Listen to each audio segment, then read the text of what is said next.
በጣም ወዷለው ብለ መታስበው ጓደኛ ወይ ጓደኛሽ በብዙ ነገር ህይወት ውስጥ አብረሽ ስትኖር ባንተ ህይወት ውስጥ አብሮ የነበረ ጓደኛ በጣም ችግር ውስጥ ሆነ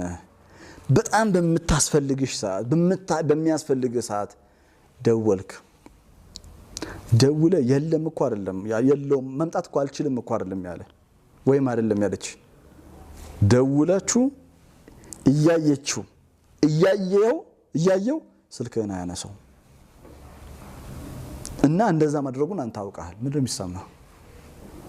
ይሄ ተራ ምሳሌ ነው በዱንያ ህይወታችን በጓደኛ በጣም ነው የሚሰማና አስቧል ህይወታችሁን በሙሉ እናንተ ታድኑናላችሁ ብሎ ሽርክ ሲያደርግ የነበረ ነገ ኑና ድኑን ሲሏቸው አይኛ አንችልም እኮ አይደለም የሚሏቸው መመለስ እንኳን አይችሉም ከዛ አንተ ለሚመጣልህ ስልክ ምንድነው ኮል ኖ አንሰር የሚል ነው ኮል ኖ አንሰር መልስ የለም